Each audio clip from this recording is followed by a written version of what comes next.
Alright guys, we're going to be looking at the Edo period in Japan today. Kind of referencing some different elements, but mostly focusing on printmaking.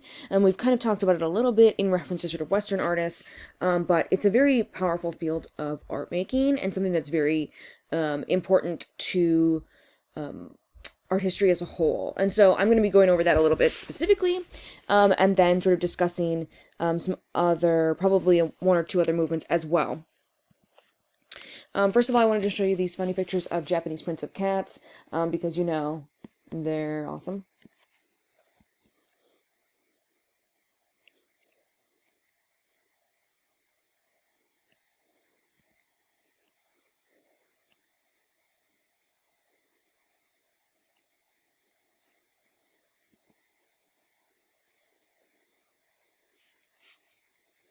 Look at this one biting a squid or something. Octopus, squid. And this obviously is not a real Japanese print, but you get the idea.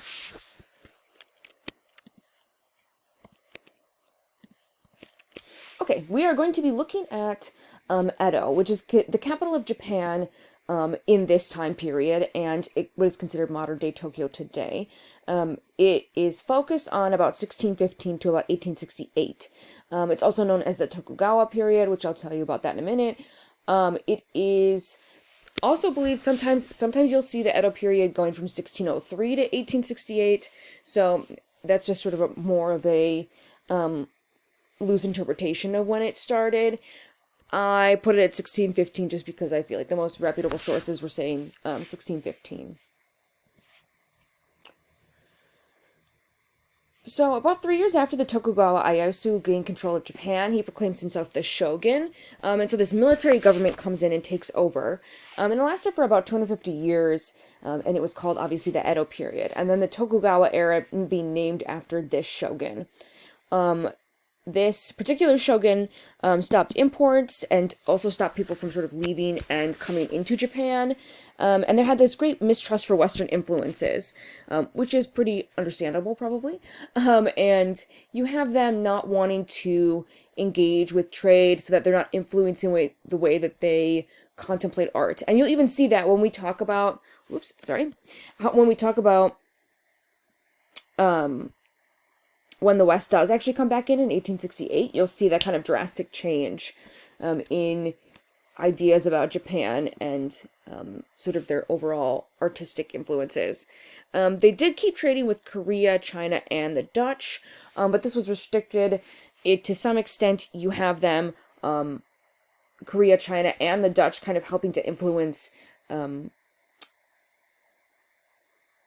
porcelain in their area. So Japan kind of develops its own style of porcelain because of this interaction with these three other countries. So we're not going to talk extensively about porcelain, but here's a look at that. And I thought this work was really gorgeous from 1650. This is pretty early compared to modern art.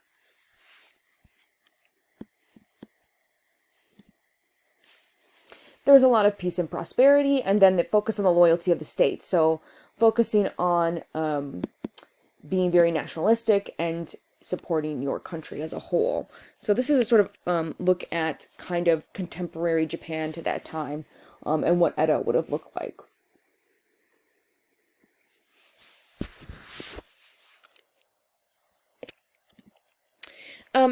It was separated into 4 classes during this time. So samurai, farmers, artisans, and merchants. This is not super important necessarily to the content, but just sort of that you have that information available to you. So when we talk about the end of the Edo period, and I will come back to it again, you have not only sort of Western influences by Commodore Perry, Matthew Perry, but others coming to Japan and influencing sort of how the shogun reacts. And so Emperor Meiji takes over around 1868. Obviously, those dates are somewhat loose. But you have the last shogun, who is pictured here, relinquishing his control in 1868, and then the Meiji period starting in that time period. And I have kind of a layout. Let me get my mouse. So you can see The Meiji Restoration, which is when the government goes back to the Meiji Emperor. So that ends the Edo period and starts the Meiji period. And the Meiji period is very influenced by Western influences in its arts. You can see that change, and you'll start to see also Western figures in this art, which is unusual. You're not going to see any really sort of outsiders necessarily in Japanese art, like pictured, until you have this Meiji Restoration and people coming back into Japan. So here's him going to Tokyo.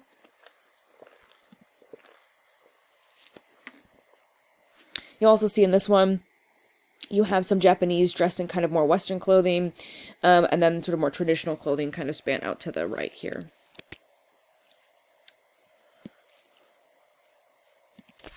So we're going to be talking about a couple of different elements of art making, first focusing on pottery and rakuware, then painting, ikebana very briefly, and then woodblock prints is the biggest artistic avenue we are going to focus on. So we're going to look a little bit here at Kyoto pottery, which is here lower down in Japan. And the tea ceremony became very important during the Edo period. Groups of people who didn't have a lot in common would come together, like merchants, officials, and monks, and would drink matcha, which is a powdered green tea. You probably have a relatively good idea what this is, or have heard of it before, or like matcha ice cream, I don't know. It was introduced to Japan and China in 1200 as part of the Zen Buddhist practice, and it became a very important part of monastic life in Japan at the time, but it also became a social pastime of Japanese aristocrats. And so you have these ceremonies bringing people together, and also helping to encourage the production of artistic objects for the tea ceremony. So every utensil, including the water pot, kettle, bamboo spoon, the whisk, the tea caddy, tea bowl, were all sort of valued for their aesthetic qualities. So there's this kind of element of this social gathering of people is going to encourage this sort of art making, and for people to sort of want to have like the best and the brightest of like the pieces of pottery for the tea ceremony. So the artist that we're going to talk about the most in Japanese pottery is Nanomuro Ninsai. And we don't know a lot about his life or death outside of his pottery career, but he moved to Kyoto in 1647, and he was developing a kiln near the Ninnaji Temple. And he maintained close ties with his master, which sort of who he apprenticed with when he was learning pottery, Kawamori Sowa, and really was working to kind of refine this artistic trade. And so in the 1670s, he started producing his most famous work, which was this overglazed decorated stoneware, which I'll show you here in a moment. Something that's also really important about him and really kind of changes the way we think about art at the time is that he's one of the first artists to start signing their work. Which you'll see even in the Renaissance, right? Medieval artists are not going to sign their work because it isn't about sort of the individual, but instead about the collective as a whole. And so when you see people starting to sign their work to show their sort of originality or that they're the makers, you see that kind of change from this kind of collective consciousness to this sort of singular consciousness as well. So here's some images of his signature on the bowls here.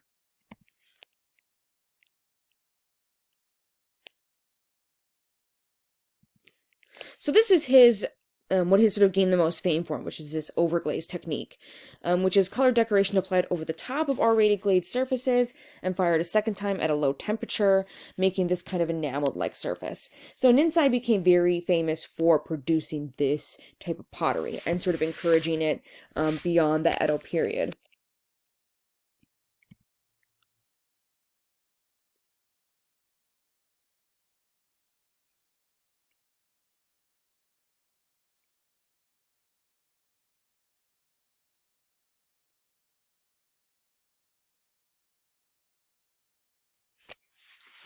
A tea leaf jar is a typical object of a tea ceremony.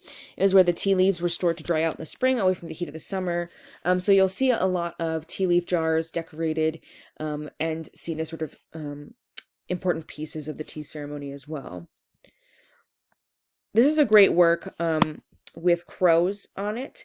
It shows this interesting image of pairs of crows who seem to be engaged in a physical struggle, while four others are flying around, and some sitting on the ground in the bottom. And it's a very interesting composition because he has this kind of vivid realism as well as focusing on kind of the personification of these birds as a whole. And kind of very this simplistic image. I'm going to show you more of it in a second. But these beautifully enameled ceramics were very kind of important to this tea ceremony. So I'll show you this because there's a link where you can see all sides of the, sorry, let me see here. See all sides of this jar on the website here. Ooh. So you can see, I don't know why it's off kilter here. I can't. Oh, so you can see all parts of the jar here on this link. But you can see the sort of crows flowing, flying here, and this sort of struggle in the center. And then the very sort of subtle landscape he does as well.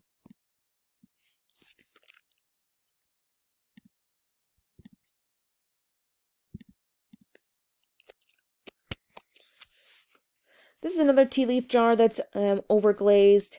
This one shows mountains, including Mount Yoshino, which was famous for its cherry blossoms. This is important in a lot of his tea leaf jar decoration.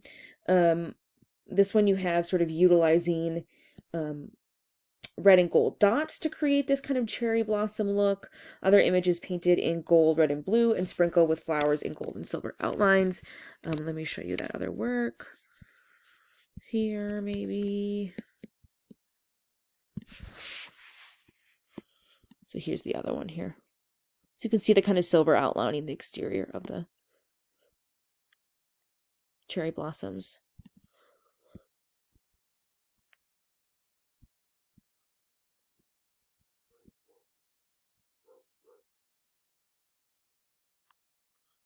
This is another one here on the right. So this is what Mount Yoshino looks like when it is covered in cherry blossoms. It's quite gorgeous. So this did influence pottery and pottery making as well, as you can imagine, with these works by Ninsai. I also like that he has this stylized cloud at the bottom of this one, at the bottom of the tree here. I believe there's also a moon on. I could be wrong.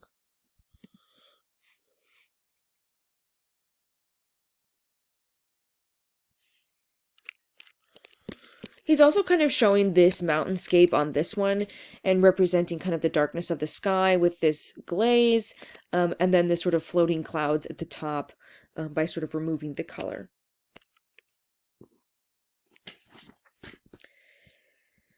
This one is also really phenomenal as well and very sort of complicated in the firing process. You have this springtime scenery with a temple and a translucent glaze. It represents the most picturesque of all of his jars. It is a tea caddy that would have been designed to hold matcha. And it really became the kind of the turning point in Kyoto where, because of how sort of delicate and intricate this particular work was, because of his sort of technical refinement, right? And it immediately became sort of a sought-after commodity doing this overglaze. And you can imagine if you've ever sort of done pottery and tried to glaze it, it is very, very difficult to get this sort of level of detail in a work.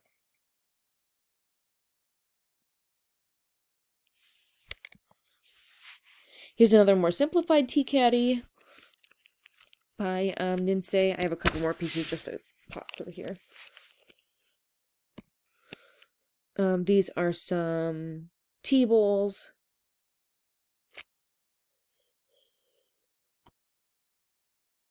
Kind of these like little wave-like designs.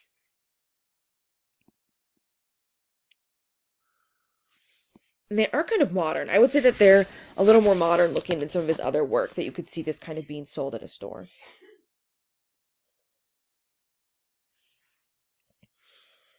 He also made a couple of works that were kind of Buddhist in their design. So, like this one has a similar shape to an ancient bronze vase with wide and tall opening, round body in the middle, and tapered base, with these kind of devil mask figures on the sides.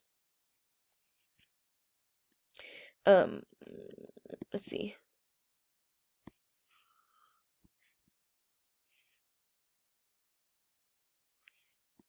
It also shows a bunch of other Buddhist motifs in it. One of them you can spot right away is the swastika, which is obviously not a swastika in Japanese decoration, but part of sort of Middle Eastern and Indian decoration that was sort of co-opted by the Nazis. He also has some great pieces like this one, which is a incense burner in the shape of a shell, which is super colorful and eye-catching. I think it's fantastic. I really like these works. I think they show sort of the great talent he had in producing pottery. And this one as well is sort of a more natural looking version of that. That was not in 16,000, but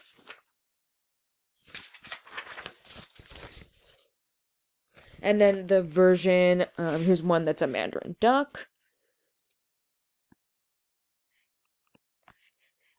One of his favorites was to produce sort of incense burners with ducks.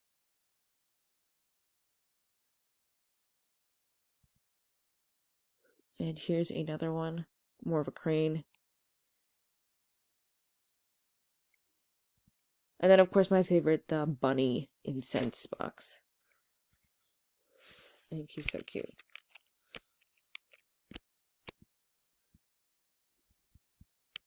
Okay, next we are going to look at rakuware, and this is sort of a hand-shaped and porous, low-fine temperatures, leg glazes, remove pieces while still hot in the kiln, allow them to cool in open air. This is a very popular and highly developed type of pottery in Japan, specifically starting with the Japanese here, and it's not quite like the Western version of this, which is to sort of heat and then cool pottery very, very quickly to create this sort of like shining patina-like exterior. So I'll show you what that looks like, but then I'm going to show you what the Japanese are doing instead, which is sort of the foundational way in which rakuware is produced here. So this is the Western way. Do I sound on here?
So now they're heating it up quickly in these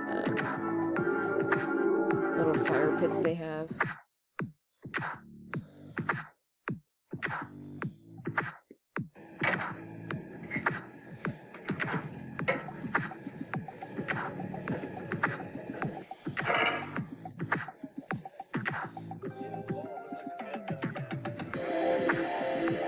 And then you cool it very quickly.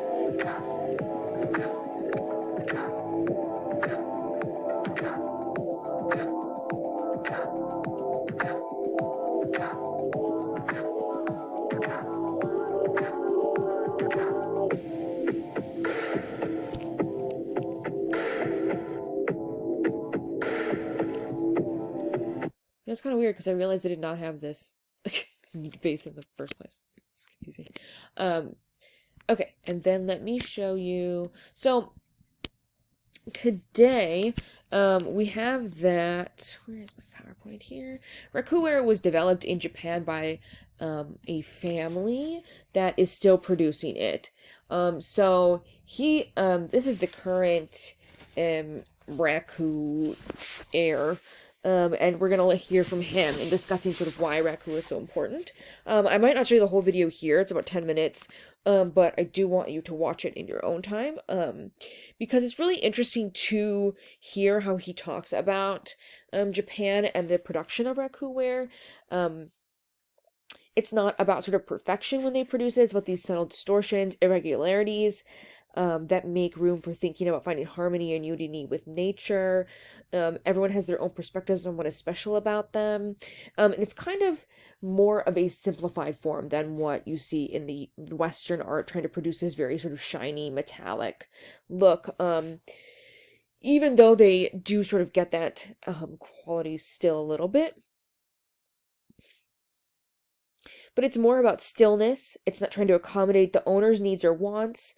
It's about this presence in your hand, and taking away sort of everything extraneous, not swayed by what's luxurious or beautiful.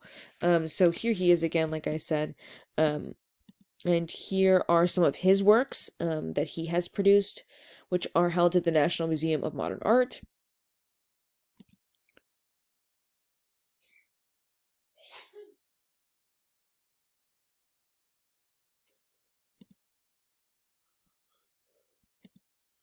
And here are some other very famous pieces of rakuware.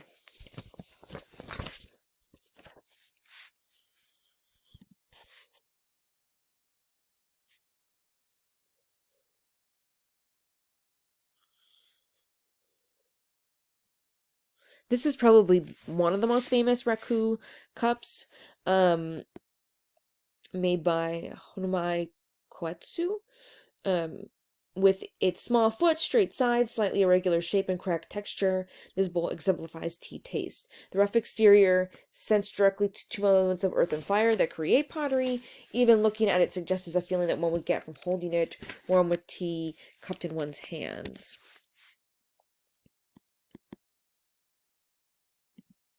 And you'll see some artists go to producing sort of shapes and images in the raku as well. So I'm going to show you this video here. We'll have to kind of decide how long we want to watch, but he's very sort of calming, but because he speaks sort of very quietly and subtly, but what he has to say about pottery is really fantastic and interesting. And this is from, right, the family of the people who made rakuware, which is crazy. 激しい焼き抜きの茶碗っていうのは、まあ言えば楽家の楽茶碗の伝統から全く飛び跳ねているじゃないですか。どこにここに長次郎からの伝統がここにこう繋がってるんですかって、言われる方が大勢おられて、僕の中ではやっぱり長次郎とやっぱり繋がっているのですね。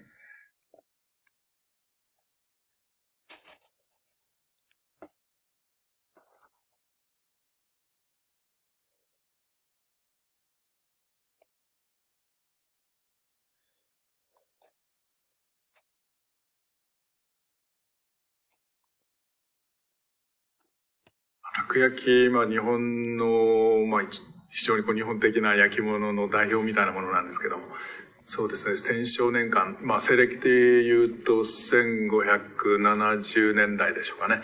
ちょうど桃山っていう日本のとても、なんていうか戦国の乱世が明けて近世が始まる。で、そこで、まあ商業だとか人々の自由度っていうのが非常に広がっていきつつあるまあ、あけぼののような時代ですね。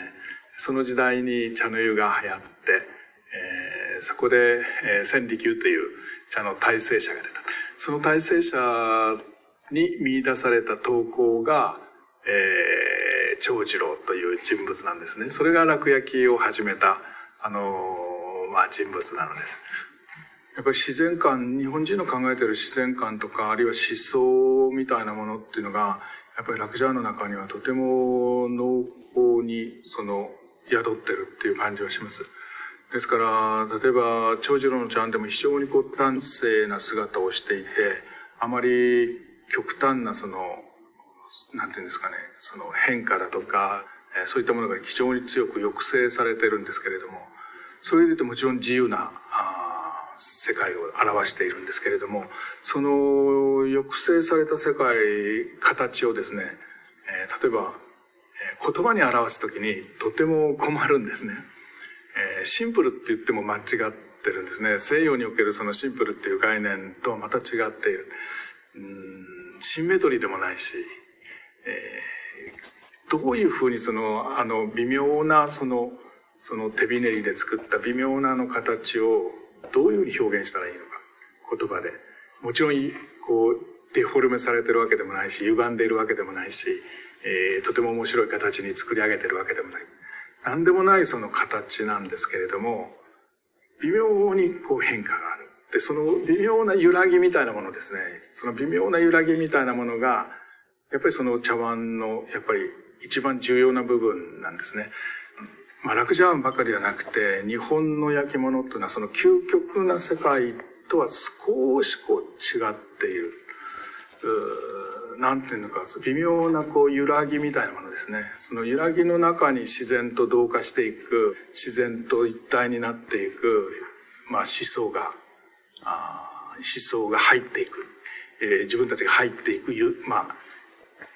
隙間があるんですね。だから完璧なものっていうのは、とてもじゃないけど、普遍性を持っていて、誰もがそれはすごいね、誰もがこれはこうなのねっていうふうに言葉で伝えることができるけれども、そこに入り込むことはできない。でも、揺らいでいるものっていうのはやっぱり人間の心をそこに託すことができる。そこに自然との関わり合いも大いに、生まれてくるんだろうなっていうふうに思いますね。もう一つ赤茶碗っていうのもね、これもやっぱり一つあって、黒はそういう意味では非常にシンボリックで思想的な部分なんですけれども、赤茶碗も赤っていう色ではないのですね、多分。利休が感じて長次郎が作ろうとしたものは土なのですね。土というものの肌触りと土というものの色合いというものが赤茶碗というものを生み出していった。だから赤茶碗の色っていうのは、釉薬の色ではなくて、絵の具のもちろん色ではなくて、土の色なのですね。で、土が火の中で自然に赤く染まっていく。鉄分を酸化させながら赤く染まっていく。その色そのものをめでる。その風合い、あるいはその食感そのものをめでるっていう、そういう二つの色に特化していったっていうことも、楽焼の一番本質な部分だろうと思うんですね。やっぱりどういうのかな、焼き物っていうのは、最終は自然に託すっていう、姿勢ですね。例えば一つの、典型的な例を取り上げると、絵画だと、例えば、白紙のキャンパスの中に自分の表現というものを書き上げていく。で、それはやっぱり自己表現であって、自分の考えであって、自分の感性であって、自分が捉えたものであって、それをキャンパスに定着していく。ところが、焼き物もあるところではそうなんですね。例えば形を作る。やっぱりそこにはこういう形にしたい、ああいう形にしたい、こういう表現にしたい。それから釉薬もやっぱりこういうような、釉薬にしたいっていう、やっぱり自己の表現っていうのがそこに強く出てくるんですけど、非常に強く出た自己表現の部分を、最後は自然の火の中っていうか、自然の中に託する。そこにはさっきも言いましたが、同じということはないし、それから偶然性の中にさらされるし、大変なハプニングの結果がそこに生まれてくるっていう。やっぱりそこは、どういうのかな。やっぱりアート、茶碗作りがアートかどうかそれは別な問題として、物を制作するっていうことが、何か祈りに通じるみたいなところがやっぱり焼き物にはまだ残ってるような気がするんですね。自分だっていうその個の世界、自我の世界ではなくて、何かこう、自我を超えた祈りの世界とつながっている、数少ない分野じゃないかなっていうふうに思ってますけど。やっぱり僕を、形作っている一番根本の、なんていうのかな、ものっていうのはやっぱり長次郎ですね。長次郎を見ている中で、感じたことですね。それがやっぱり自分の考え方のやっぱり一番中心になって、中心を形作っているような気がしますね。長次郎っていうのは、とても静かなお茶碗。でもその静けさは、とても本質的に深いのですね。そして本質的に深いものっていうのは、静かであってもとても強いのです。単に他人と迎合するわけでもなくて、やっぱりその静けさを貫いていくことにおいて、他者に対しても激しいものなのですね。長次郎の茶碗の静けさの中にはですね、とても激しい他者に突きつけるような、あるいはもう少し言うと、世の中のなんていうんですかね、これはこういうもんですよ、これはこういうもんですよ、これはああいうもんですよっていうような一つの常識ですね。常識っていうのはある意味で共通言語でコミュニケーションの基盤にもなるんだけれども、同時にそれはなんていうのかな、思考停止状態でもあるんですね。誰もが認めて、誰もがその疑いを持たない、誰もが疑問を持たない、あるいは誰もがさらにその奥の深さについての問いかけをしないっていう、その常識の世界っていうのかな、一つの使い古された価値観っていうのかな、そういうものに対して長次郎の茶碗っていうのはノンって言ってるんですね。そうじゃないよ、この黒い茶碗でお茶飲んでみなさいよってここにはあなたの欲している綺麗な模様もありませんよって、あなたの欲している美しい色もありませんよ、あなたが欲している面白い形もありませんよっていう風にしながら、何もない全て削り落とした世界の中で非常に激しい突きつけ方を他者に向かってしてるんですね。あるいは時代に向かってしている、あるいは世間のマンネリ化した常識に向かってそれを突きつけている。そういう激しさがやっぱり長次郎の茶碗にあってこそ、静けさっていうのが意味を持つんですね。だから世の中のそういったものを、これは綺麗だね、これは豪華だね、これは素敵だねっていうようなものに、そういう常識的なものには左右されたくないよね、そういう言葉には左右されたくないよねっていうところで、黒い茶碗がぬーっと出てきたわけですよね。そういったように、芸術家という言葉もなんか赤がついてるような気がするし、陶芸家っていうのもあんまり嫌だし、だからやっぱり茶碗屋っていうのがやっぱり一番新鮮かな、一番世の中の赤にまみれてない言葉かなっていうのがして、それで少し長次郎にもつながるような言葉でもあるので、我は茶碗屋っていう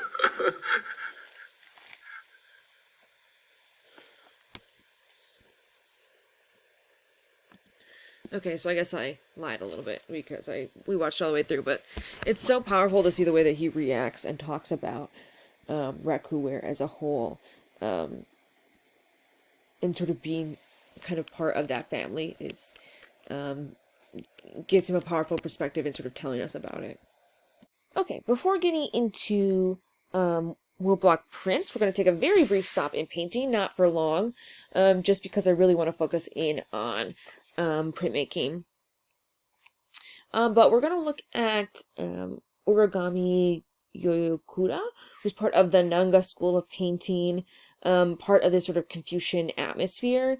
It took the Nanga school took their name from artists described by Chinese literati.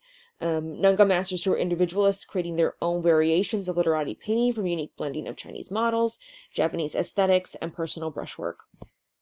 Often included calligraphy and poetry. Kind of what you'll see in some of them is kind of this element of detail that includes sort of poetry as well. This particular artist was a samurai official, but midway through his life had resigned from the position and spent 17 years wandering through Japan, absorbing beauty of its scenery. During later years, he produced many of the strongest and most individualistic paintings in Japanese history, although they were not appreciated by the people during his lifetime. So one of that works is Geese, a Slant in the High Wind, which is from a album that he painted in 1817.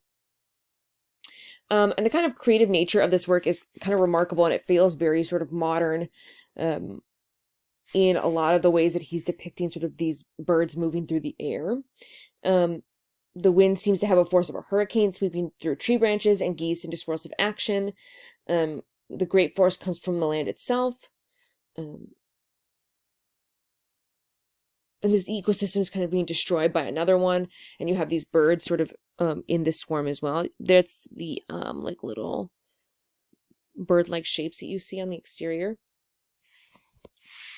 He's utilizing layers of calligraphic brushworks to build up forms like trees, mountains, and solitary human habitation. So this very sort of way in which he's simplistically defining space and looking at something like this in nature and producing it in this sort of very simplistic way is really interesting and powerful.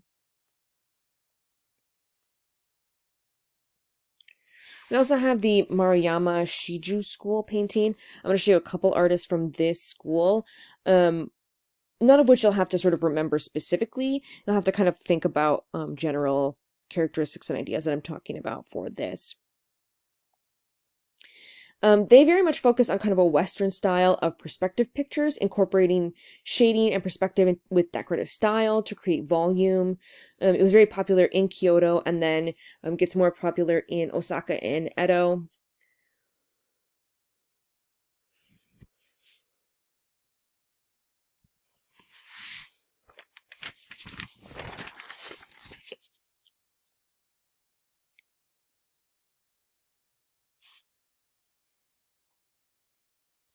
So they were really looking at Western influenced objective realism, but achieved it with traditional Japanese techniques. They didn't want to show the object exactly, but to express sort of its inner spirit, the inner spirit of that object as a whole. There's kind of this playfulness and humor at times. Popular motifs included tranquil landscapes, kacho, which are birds and flowers, animals, and traditional subjects from Chinese poetic and Confucian lore. So you'll see this they're very kind of similar to still lifes in that they're these like scrolls that are hanging with these very sort of beautiful but simple images of flowers and creatures sort of crawling on them. So there's this little beetle on this one. This one, some different fishermen.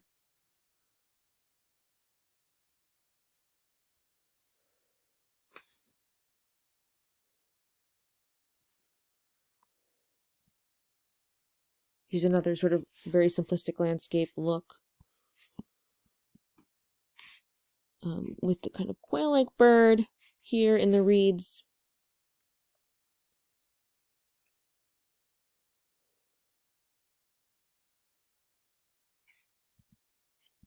This artist, Rosetsu, added his own boldness and humor into these traditions. He juxtaposed unusual compositions. This is one of his most famous panels with a bull and a puppy. A couple of puppies here that you can see. This is the puppy version first. So these are puppies playing in the snow.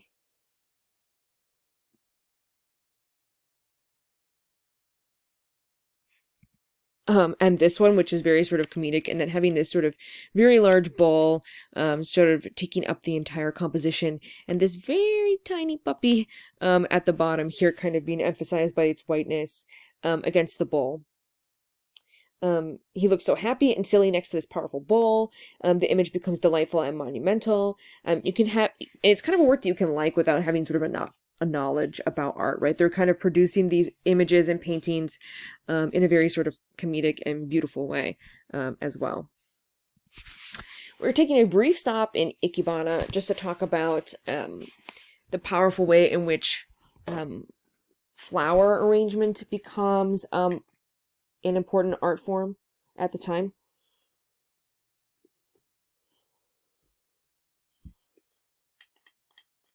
So ikebana is the Japanese art and floral design founded in the 15th century. It can be traced all the way back to ceremonial practices of the native Shinto religion in making offerings to Buddha, and it came extensively from China, but then expanded out.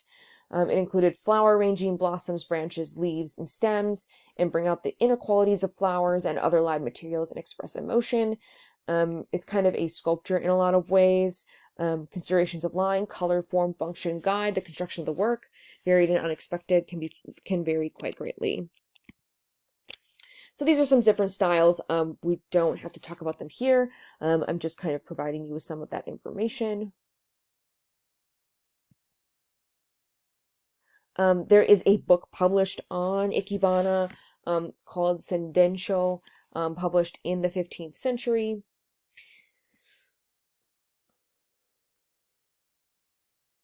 And it was a lot about how most native flowers, plants, and trees were embedded with symbolic meaning and are associated with certain seasons. Even though kind of amateurs do this today, it was very much a part of this kind of precise nature and how branches and objects are cut, measure angles, space for correct placement of branches and stems. So this book kind of outlines some of those elements here. And then you'll see that there are drawings and sketches that get a bit more complex.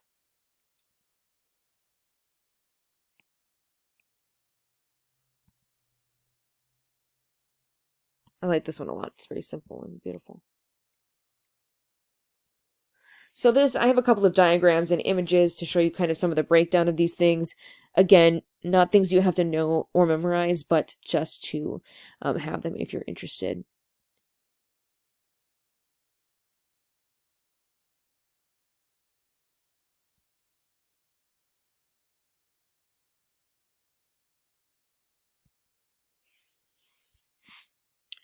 Ikebana started to become part of the sort of secular activity and utilizing them in the home.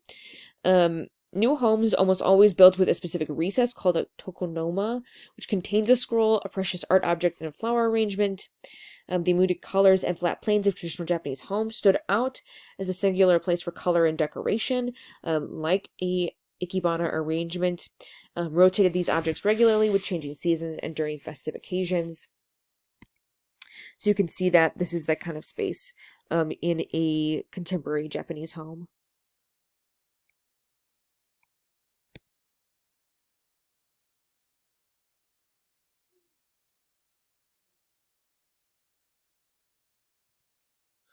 Japan stayed pretty much the same in its production of ikebana until 200 years into their isolation, right? With 1868, with them sort of reopening. And people were kind of quick to embrace Western customs and images in producing ikebana, such as the Ohara school, which has sort of more Western flowers incorporated. But today they still do this, typically called ikebana kado, Kado, way of the flowers. Feels like it's more accurately captures the spirit of the art as a lifelong path of learning. So you can see, I'm going to show you some contemporary examples of ikebana, and show you a quick video, I think, as well.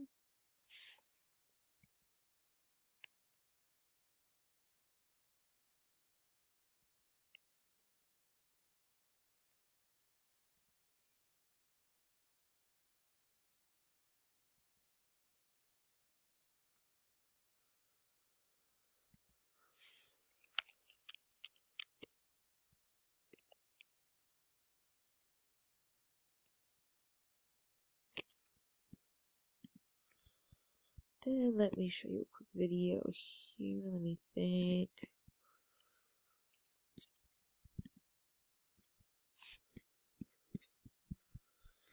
Where was that video? Here we are. I think we'll probably do this one. Hi, I'm Daniel, founder of Pretty Litter. I started my company out of my apartment in Los Angeles. こんにちは、山崎聖太郎です。クリエイティブプロセスへようこそ。今日は日本の生け花をご紹介します。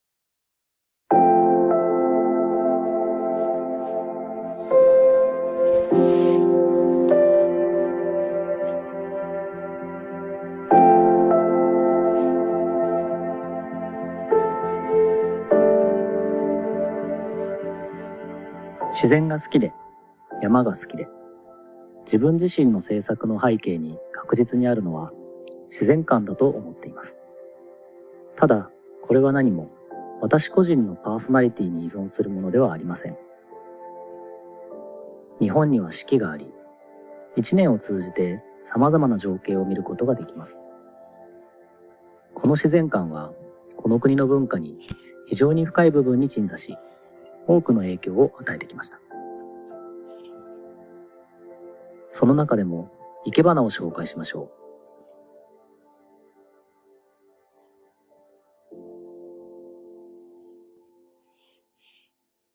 この生け花は、複数本の花材で空間を形作る空間芸術です。日本にはいくつか生け花の流派がありますが、私は小原流という一つの生け花の流派の師範としての顔も持っています。その際の名前は山崎玄生。これは画号と言いますが、一人前になると授かるその道の名前です。誰しも森を歩いていて美しいと感じることはあるでしょう。高い山に登ったとき、雪山を見たとき、木漏れ日が差し込んだとき、それは全体の気配としての美しさです。花材一輪、枝一振りには、環境や時間、空気の痕跡を感じることができます。それは自然が凝縮された豊かな美しさの断片と言い換えることもできます。生け花とは、その花材の持つ美しさの断片を見出し、花材と花材のそれぞれの空間を関わらせること。それはまさに心を動かす自然の中にある美しさを見出し、それらを互いに関わらせながら目の前の空間に少ない手数で表現をするという作業です。まず必要なのは花の顔。つまり自然の中にある太陽の向きを示す言葉ですが、花を見るのではなく空間を見ることが必要です。そしてその先にある自然の理りを見ること。その上で目の前の花材に向き合い、美しさの断片としてその形を目の前に置くこと。複数本の花材で形作られた一杯の作品に、自然と、そしてその奥にある宇宙の理りを日常に寄り添わせ続けるのです。百花、他がために開くという言葉があります。美しく咲く花々は誰かのために咲いているのではありません。無心に咲く花の自然の美しさに、ただただ我々は感銘を受け、それを日常に取り込もうと常に道に励んできたのでしょう。今回は生け花について紹介をしました。日本には借景という風景を空間に切り取る文化や、枯山水という海や渓谷、滝などの大自然の景観を一滴の水も用いないで表現する庭園様式があるなど、多様な自然へのアプローチがあります。こんな自然観の奥行きについて、またどこかでご紹介できればと思っています。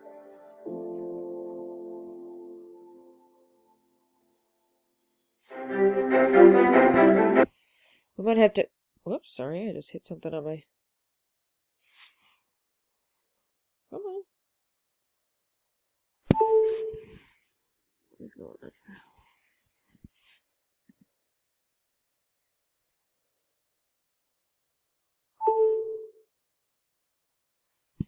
We might have to do a day of producing art forms like the cyanotype and then the woodblock print and oopsie daisies, where am I here? Or Ikebana. I think it'd be fun to think about. Okay, so we are finally at Japanese woodblock prints, which is our main focus this week and the biggest portion of the PowerPoint, which is to look at this sort of way in which Japanese culture is contemplated. And we've talked about it a little bit because you have a couple of people have done their major assignment, one on Japanese prints, and also we've kind of talked about it in relation to other Western artists as well. So here we're going to talk about it a little more. Again, like I said previously, the separation of society into four classes.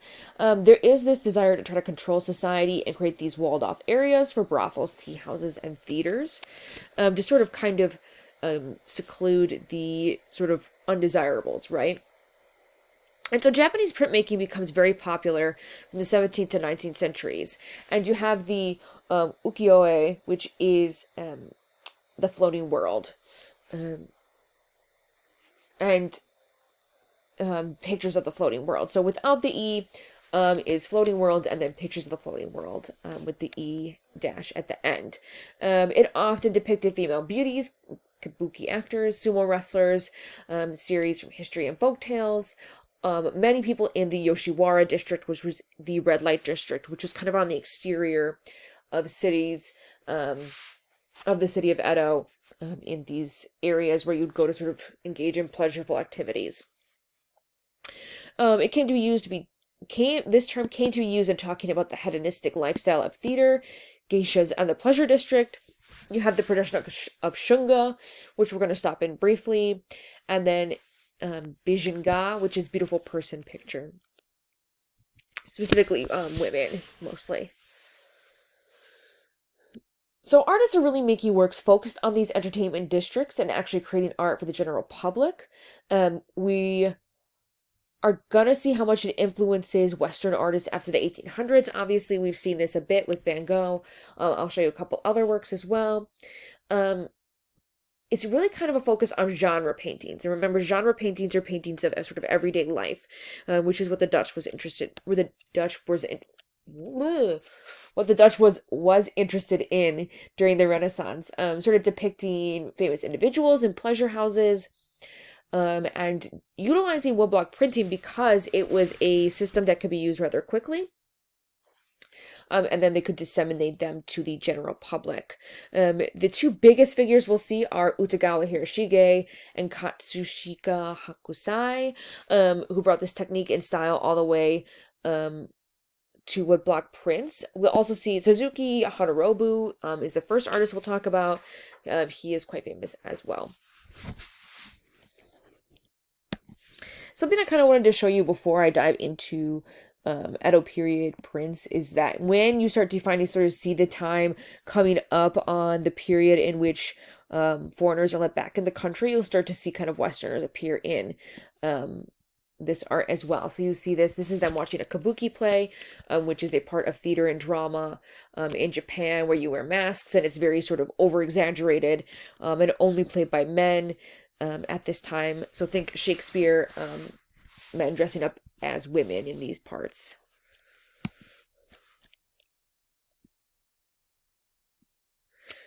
So here, well, let's skip to here actually. Find my mouse. There you go. So this is some images of kabuki theater. So you'll see sort of actors and individuals portrayed in sort of this type of portraiture, which we're not going to talk about too extensively here.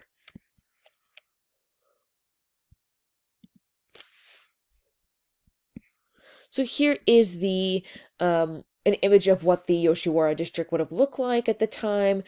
Here, there's the cherry blossoms on the trees. They've kind of used a simplistic form to make it not too sort of complex. But you'll see the men sort of come and see the women of the pleasure districts. So, Haruobu is one of the first most famous sort of printmakers, and his work is very delicate and probably what I think of most when thinking about sort of these really beautiful female pictures and the way that he kind of expresses these faces in a very sort of idealistic but kind of beautifully simple way to use them and to sort of create these woodblock prints. He's the first woodblock printer to use multiple colors. I'm going to show you process videos in a minute here. He was really known for showing feminine beauty and became kind of popular because of that. And so you see that in these works here.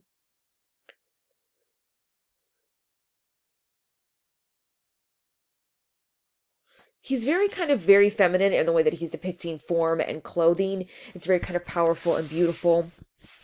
And really, when you're looking at these prints, and I'm going to go into depth into a couple of them, I want to kind of show you what elements you want to look for, because it's kind of easy but also tricky to identify some of these ideas. So I'm going to pop over into this for a second, which is the fundamental elements of prints when you're looking at them, because not only is it sort of difficult to single out male versus female figures, but also to sort of see what how I'm interpreting things specifically. So let's say you're looking at these series of prints here. You would typically be looking at the hair of the individual as well as the kimono to try to get some information about the figures that are being shown here. Okay, so because what you'll see is that typically not Japanese prints are not sort of obvious in the way that they display female versus male figures. So this is a shunga print that I'm not showing you the majority of, which is them having sex here, but you see that this is kind of more of a Western image of a man. He has this kind of, whoopsie daisies, this very short cropped hair.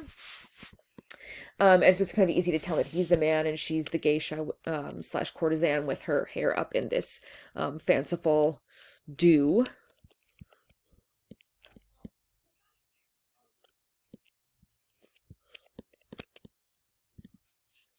However, we know that she's a courtesan or geisha by a couple of different features. So the first side is the long-sleeved kimono that is worn by unmarried women. So this is true for all women, not just those who are in the pleasure districts. So you'll see that if you are looking at a courtesan, she will have these sort of very long sleeves, which show that she's an unmarried woman. Because obviously, if you're married, you would not be selling yourself in a pleasure district. Probably wouldn't be an acceptable thing to do. Versus this very short sleeve, which is the sleeve of a married woman. So you can see here, this is the farasode with this long, very long sleeve here.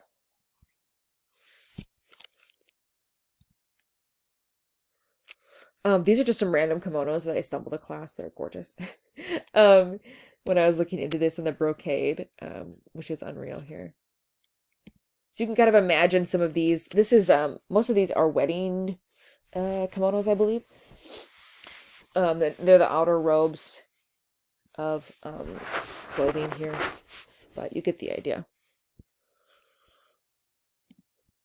So in something like this, you can see the change in kind of drastic appearances of Japanese women, to the extent that you go all the way to sort of Western images as well. So you'll see sort of Western dress come up as well. Here is a short sleeve. Here's a long sleeve. You get the sort of idea, hopefully. When you are also looking at courtesans or geishas, you will see a red color robe underneath their other robes. Typically, you have quite a few layers of robes that you'll see that are different colors. This red color of this under kimono is typically a signal of a courtesan or geisha. So you'll see that kind of peering out in a lot of these prints.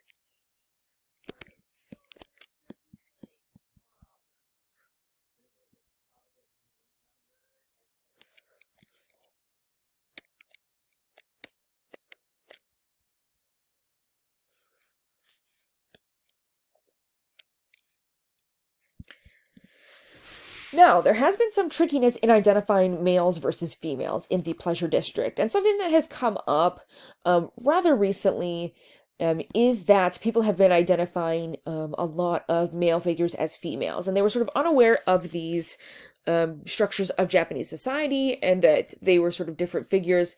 Some of them are very obvious, like in shunga. You will see that both of the figures have penises, and then you're like, how did you mistake this? So that's a little confusing to me. However, you will see that there is this way to identify sort of female and male attendees in the pleasure district. And the reason that they're so hard to tell apart is because even though these boys who are typically between 7 and 17, when they start having sex in the Yoshiwara, will have part of their head shaved, which is part of becoming a man. They won't have the full head shaved, which is typical of a man who's sort of out in the world, and like a samurai or a merchant, but they're sort of not in full manhood yet. And so these are called wakeshu in the Japanese prints, so wakeshu. And they've been called the third gender, which is interesting, because there's this sort of element of homosexuality not being super prevalent at the time, even though it is a bit, but there's so much gender fluidity during the time of the Edo period because of this wakeshi figure, or wakashu figure, that is having sex with both male and female patrons.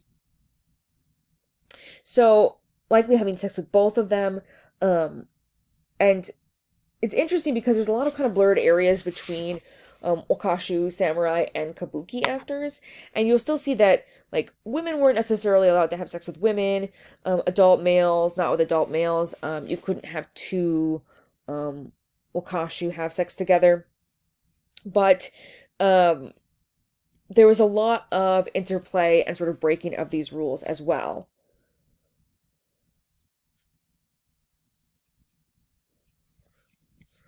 So you'll see that this print is helpful but also not helpful, just because these don't look like anything to some extent. But I'm going to show you here in a second what this looks like when you're sort of bald in one portion of your hair here. So let's say that you're looking at this Japanese print here.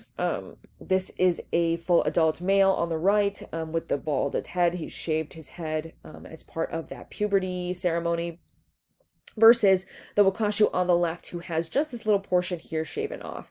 So you'll see that it's very similar to female hairstyles in the Yoshiwara, but they'll have this little like bald spot that's shaven underneath their ponytails / buns. So you'll see that here too. So when you are looking at these images, because otherwise they're almost identical in the clothing that they're wearing, in the activities they're doing. There's another opinion that they're considered sort of the third gender because they're allowed to participate in sort of female studies of instruments and music and art that males are not typically allowed to do outside of this arena.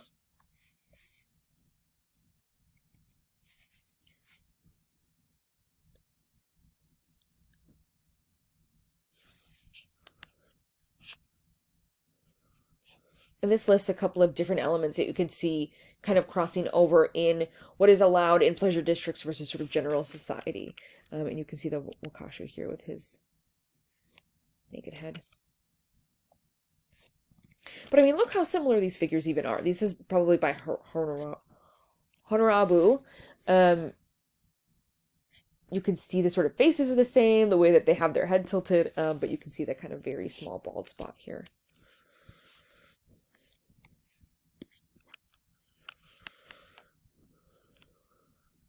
Here's a quote: "The wakashu are shown to be beautiful and desirable, sometimes playing a feminine role, in that they are practicing the traditional feminine arts such as flower arranging or playing certain musical instruments.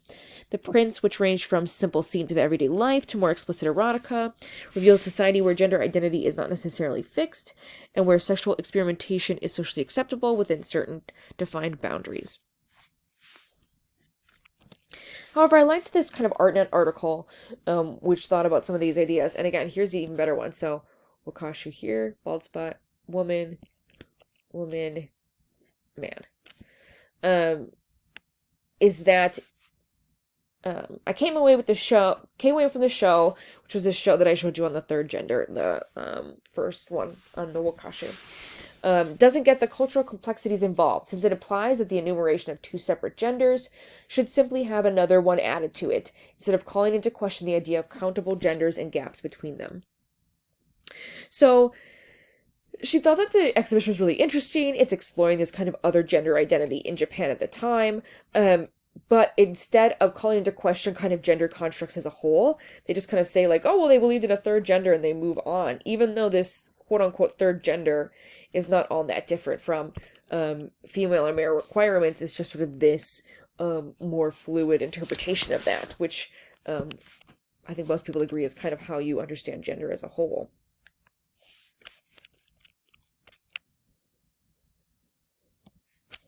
I thought this work was kind of interesting. I wanted to show it quick. This is a Wakashu. Here he's kind of hiding that bald spot on his head with this hat, which men did as well. And he's with a kabuki actor on the bottom here. And they're imitating, this print is kind of imitating theater, in that the older suitor is trying to seduce him by grasping at his sleeve, while the young man's kerchief, is trying to kind of get away from, this particular man, which is, kind of funny, but also really grotesque as well. Kind of this, kind of coercing you to try to have sex with him.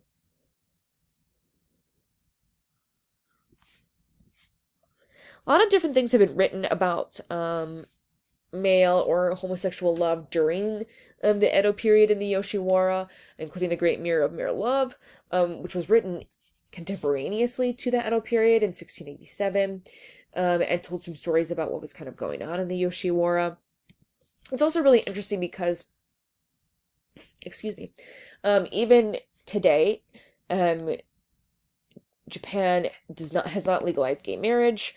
They have some laws against homosexual and queer relationships, including that queer couples can't adopt or can't engage in vitro fertilization. So you see this kind of very drastic separation between this kind of Edo period and what's going on in Japan today.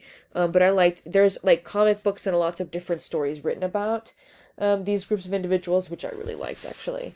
I threw like a couple in here. Some of them are a little more graphic than others, but I put them in here for you.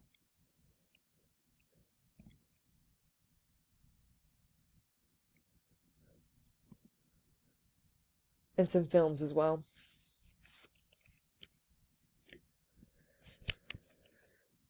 We're going to come back around to shunga, which is very sexual imagery, and I will warn you when we get there, because it's a bit graphic. I won't show you a ton of it necessarily. I'll bring a book in next week that I have of it. But there is this interesting element as well of Japanese printmaking in which they're investigating very graphic sexual imagery. And this is very popular. It's very sort of accepted by Japanese individuals, even though like in the 1700s, it's outlawed by the shogun. It's still something that people could easily obtain. And it became this sort of not only kind of used for sexual purposes, right? But also for artistic purposes. So producing these really fantastic and beautiful images of people having sex in the Yoshiwara. And here's an example of a lesbian relationship with a woman with a dildo on, which is very sort of different than what we're going to see otherwise. And we don't see a lot of this, but I have another image of lesbian sex as well. But it's interesting to see this dichotomy between what was acceptable in Japan at the time and what's now kind of acceptable in Japan. Sorry, I'm flying over to my other slides here. Okay, so back to Honorabu, who's producing these very sort of simplistic and beautiful Japanese prints. I really like his style a lot. There's kind of this grace and elegance to it. This is one of them crossing the sea. He makes these kind of more simplistic and gorgeous figures, I think, of all the printmakers, but maybe not the best in the entire world. I don't know. I think it's up to your personal interpretation.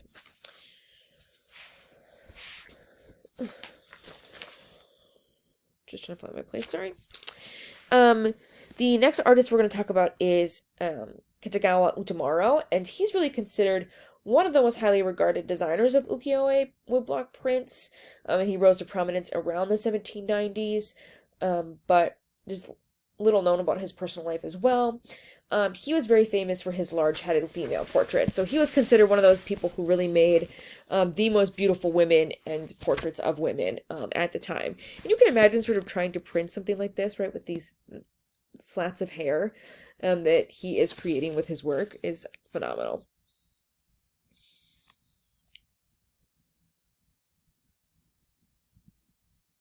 And he's the artist that Mary Cassatt is copying the most from. So you'll see sort of very direct conversations between the two types of prints here. I have a couple of them for you.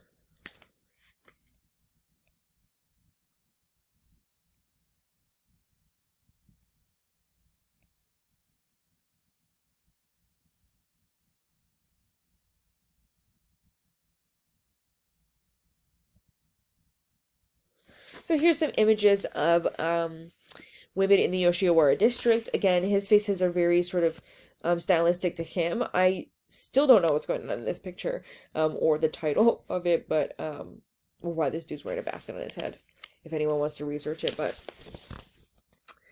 it's really strange.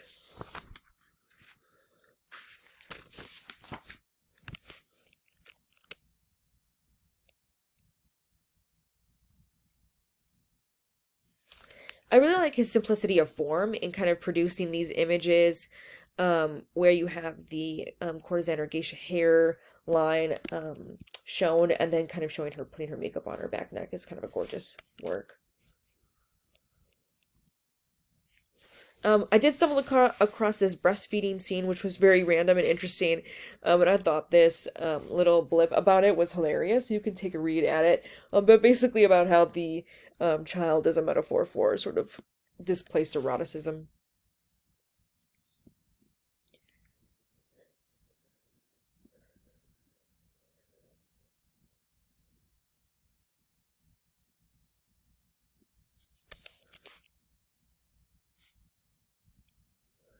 But he's most well known for this series called The 12 Hours in Yoshiwara, which shows all of these different hours. Each one of them is named for a different hour in the day, and is about sort of producing images of courtesans, kind of what they would be doing at that time of day, what's kind of valuable and important to them that time of day. And it also is supposed to connect with zodiac signs as well. So he does 12 hours of the day, 12 zodiacs. So there's kind of these very gorgeous prints showing these women interacting in these very, very simplified settings, but you can tell that they're kind of in this brothel, here interacting with one another. Here, one of the women has brought another a letter. You'll see this sort of elegance in the way that he produces these images here. So here's one of them post-bath.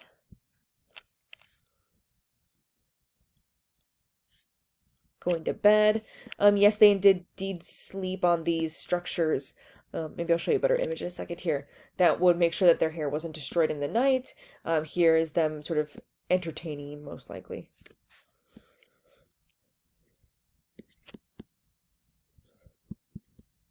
So if you've ever seen like Memoirs of a Geisha, this is from this scene here. But the idea is that you would sleep on this kind of stool, and it would protect your hair from getting ruined. So it was very difficult to do your hair in this style. They wanted to keep it intact, and so I don't like any of these pictures, but you get the idea that you're laying on this sort of stool to keep your hair from not getting squished in the night.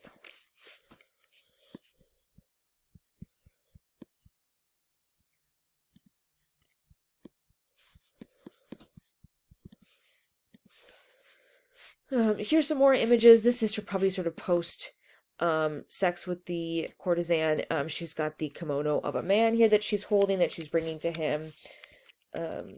These women sort of walking through the street as well. And so you have these really sort of beautiful and simplistic ways in which he's representing women and the activities in the Yoshiwara and connecting them then as well with the zodiac. So obviously, as you may know, Hokusai is one of the most famous Japanese print artists that we know today, and he was quite famous in his time as well. His artwork transformed ukiyo-e art form from the style of portraiture largely to focus on courtesans, actors, to a style of landscapes, plants, and animals. So he made thousands of images on every subject imaginable, over 15 volumes. He started making them when he was very young, until he was 88. He produced over 30,000 paintings, sketches, woodblock prints, and images. Including manga prints, which are really interesting and fun. These kind of stylistic images where he produces numerous little figures. They're kind of as studies, and he does this with a variety of different books and subject matters. I always find them really fun and playful, including these bugs and amphibians. But he's very well known for his printmaking, obviously. And it became kind of this, when he finally developed in kind of the series that made him the most famous, it is the 36 Views of Mount Fuji. Mount Fuji being important religiously and being kind of a sacred mountain to the Japanese, which is obviously here in the background.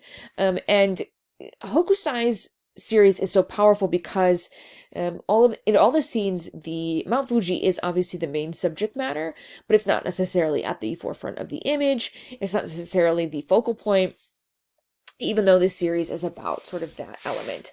And so when you look at his work, obviously like the Great Wave that we've talked about in class, he kind of rethinks this entirely, right? And kind of thinking about focus and subject matter. And these could be sort of then bought and sold to everyday people. Again, this is an art for the everyday individual, because it could be mass produced in woodblock prints. And he's using more colors than anybody else is. And I'll show you that here in a minute. But as you can see, you have sort of this powerful image where you have these boats that are kind of rowing into this great wave trepidatiously, with these kind of finger waves that seem to be kind of clawing out at them. And then, of course, the mountain in the background here of Mount Fuji.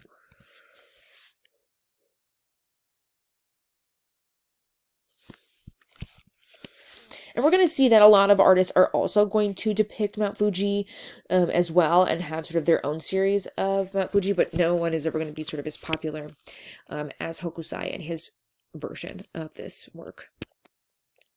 So I'll show you a couple other ones here.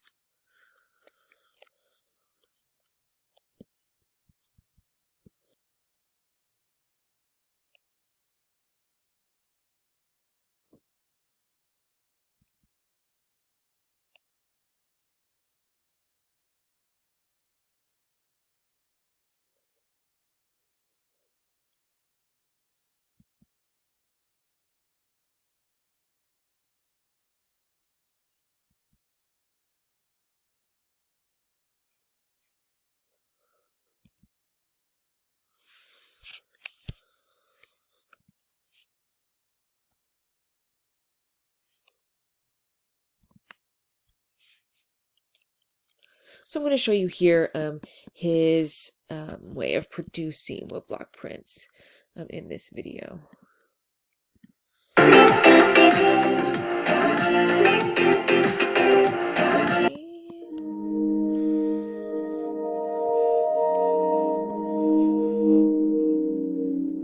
When I was starting out, doing printmaking in Tokyo's print studio, Hokusai is one of the artists that, unavoidably you will encounter and then get impressed.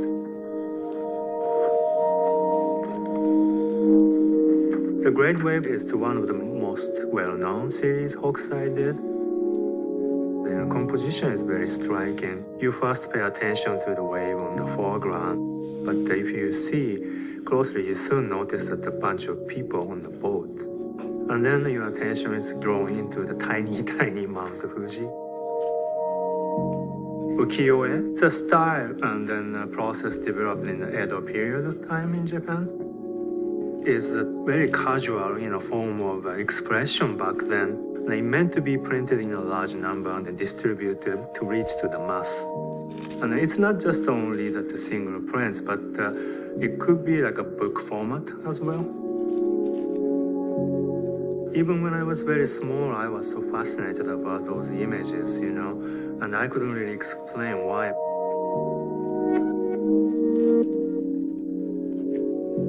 What I'm doing for myself is essentially using a characteristic effect I find in ukiyo-e prints.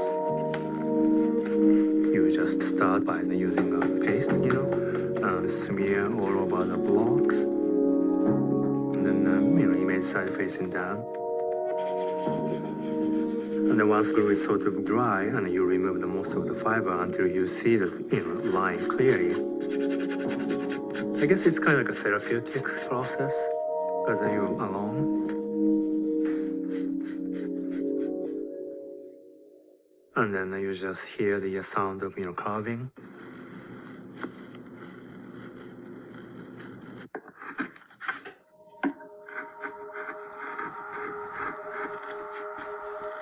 Though that the subject matter is entirely different from those oxided, obviously. I came from this tradition, and then I still see the possibility, and then I still see the use of it. There's some specific beauty that you can only convey using this printing technique. The hokusai is inspired not just only me, but many people, I think. I mean, you'll be surprised if you see different, subject matter he treated throughout his long life. The great way by Hokusai is so iconic image. I mean, if you can actually pick it up with a hand, you can take a close look on the texture on the paper.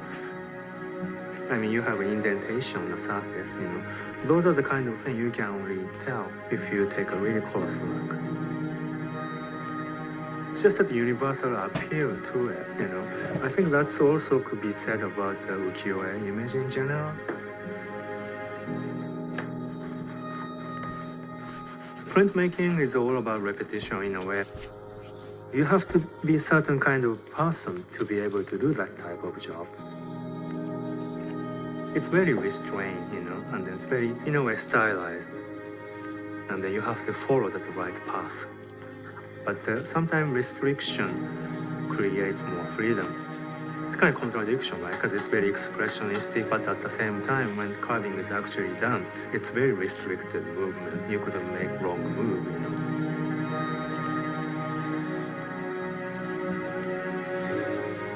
It's kind of subtle beauty that I'm aiming to achieve, but it's still a possibility there.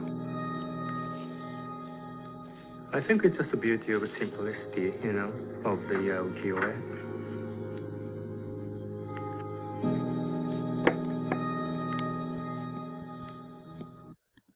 And you have to imagine sort of, Hokusai doing this, Nelly. A series of sort of, 36 times minimum, to sort of break through, and to, create these prints. And you have to think that they don't last forever.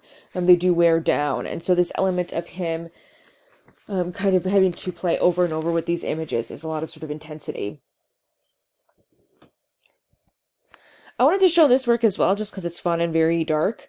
Kind of a freeze frame of bloody mayhem. It's this image of the skeletal ghost of Kohada Koheji, who peers over a mosquito net pulled down with his bony hands, and this kind of mysterious flame. It comes from this Tale of 100 Ghost Stories, which was a game that kids played where ghost tales were told among an assembled company at night, and after each story, another wick of the oil lamp was extinguished, making room for progressively darker and darker, until finally the wick was snuffed out and the ghost would kind of come into the pitch black. So you can see he's pretty kind of grotesque looking.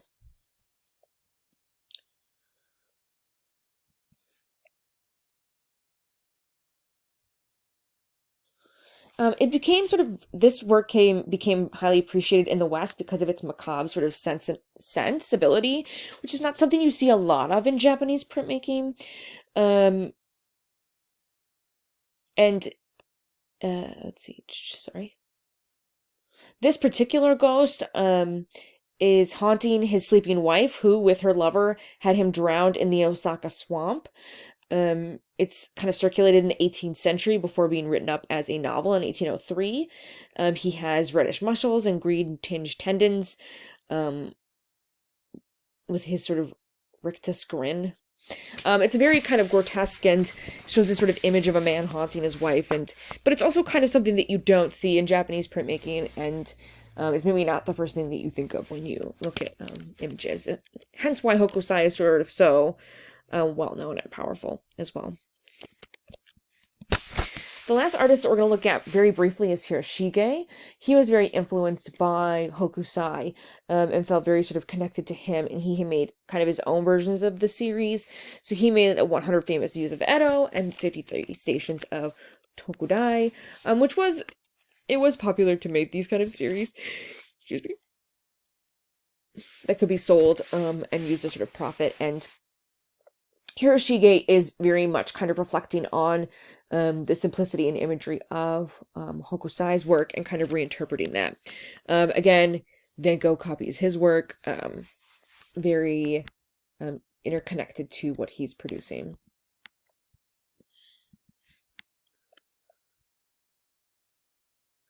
Kind of unlike Hokusai, Hiroshige uses a type of gradient known as bokashi that you don't see typically in Hokusai's work, which is this using of color to make this kind of gradation. And so he does this a lot in this particular print. It's like a lot of it. You can kind of see it here in the clouds over Mount Fuji as well. But this was one of the techniques that he was very well known for in creating these prints. And they all made them sort of original because you couldn't kind of repeat it either.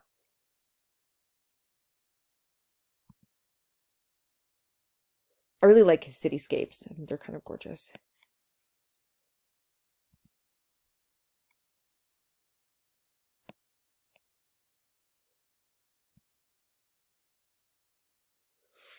His works are very different in that you get these kind of up front views of like flowers, but in the distance you have these sort of gorgeous landscape settings of people kind of in this field. This one's like from a window. You can see people on their boats on the water here. Also, his snow pieces are unreal.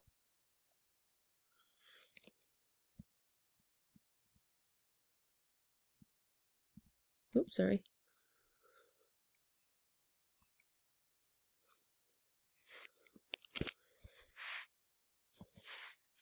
I can't imagine that it's very easy to produce a print of snow in Japan just because of the way that you're trying to utilize color to print it. And so I imagine this is quite the feat to produce.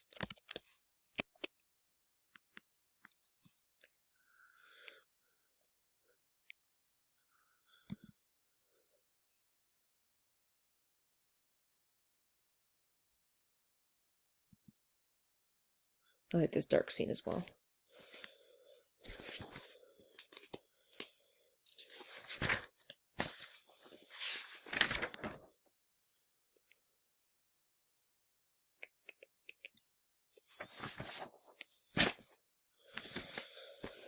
Okay, we are going to stop briefly here into Shunga, and I'm going to talk about it for a minute, but then we will talk about it more next week because I'll pass around the book, and then you can sort of, or you can Google it as well, just because I'm not going to show you a ton of it.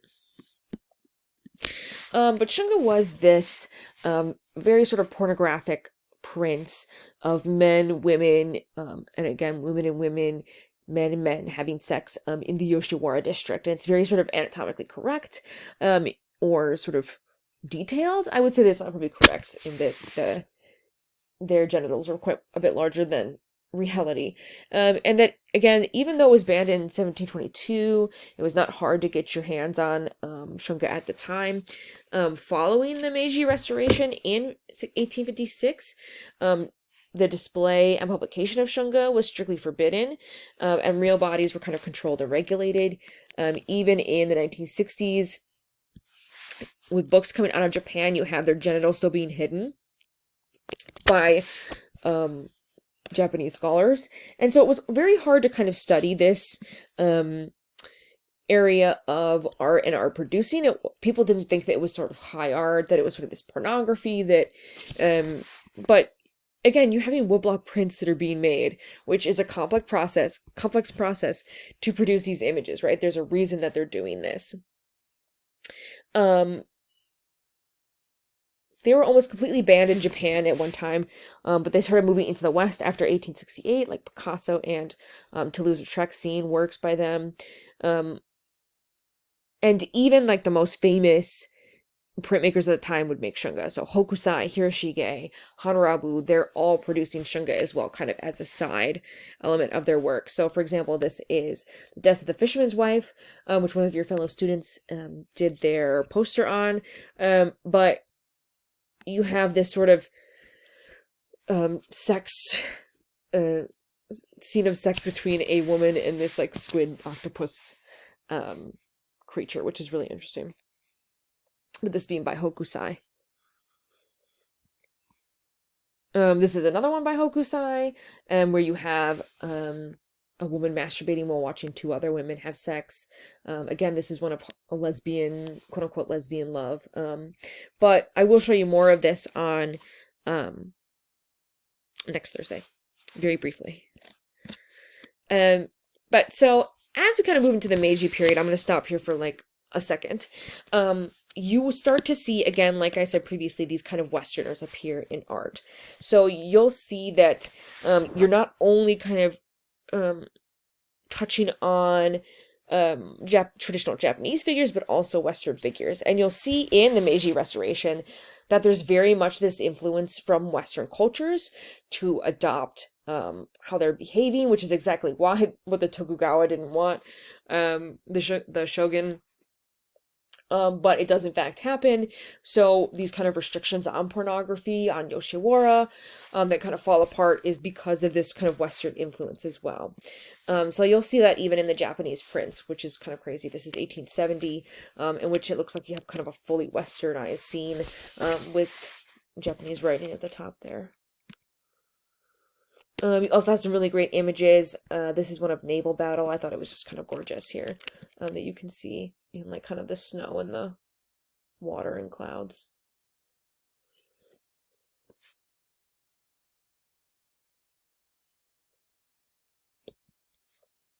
Later on, we also have another movement called the Shinhanga from 1950 to 42. And this is a movement in the early 20th century that revitalized the tradition of ukiyo-e prints from Edo and the Meiji period. And I wanted to include these because you have these very sort of gorgeous, simplistic, very modern looking portraits of women from this period that look very similar to some of the art that we've been looking at by Degas and Picasso, but are sort of woodblock prints re-engaging in these constructs from the Edo period. So the artist that I included the most of is Hashiguchi Goyo, who was the first person to be published, sorry for the published, by Watanabe Shozaburo, who was the patron of these works, who really wanted to re-engage with images of women in these sort of very gorgeous and simplistic portraits. So you'll see that here with his work. This is early 1920s.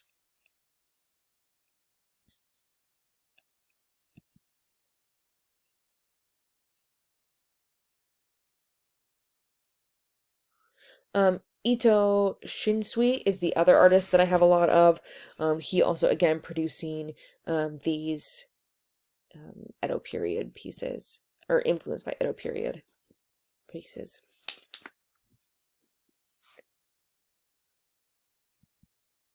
Very kind of beautiful and graceful images of women during this time.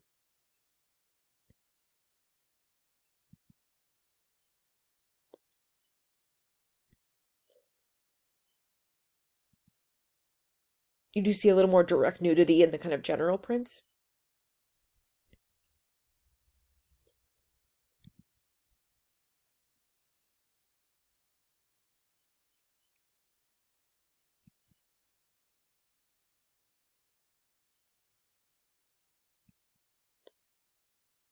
As well as some very interesting interpretations of landscape. So this is one of his works here. It is, as well as this one by Kawase Hasai, which I thought was kind of gorgeous and very much seems connected to Hiroshige's images of snow and Japanese landscape.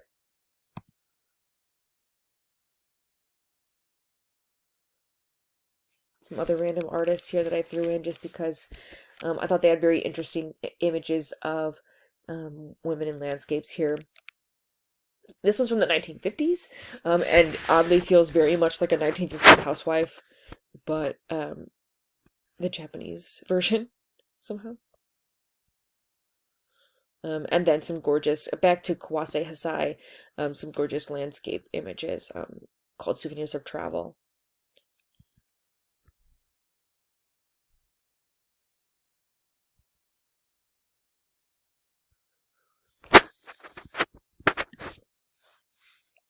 I also threw in this one as well, a very different style in 1915 by an unknown artist. So you could see kind of the drastic differences between what's being produced at the time and kind of what we're kind of familiar with.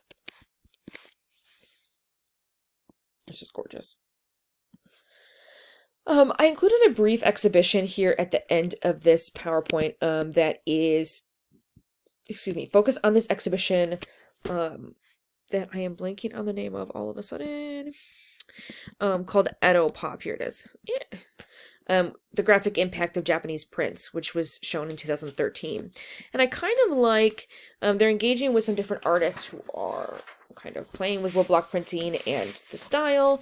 Lady Aiko is one of them. However, it's also kind of feels very similar to, oh my god, it just happened again. Why is my computer doing this? Stop that. 1 second. It seems kind of very repetitive of this primitivism idea in that they're not necessarily reflecting on the themes or the particular narratives of a work, but just the aesthetic value. So this is obviously Lady Aiko. We also have Paul Binney, who's a artist who went to Japan and studied printmaking, but is a white man producing these images. And so there's some conflict with how he's kind of representing images of men and women in Japan, though I really like the one on the left, or the one on the right here. But just consider that this is sort of just a side note. There will likely be sort of one more link and video to watch of another movement, and then hopefully we'll be sort of caught up in moving forward.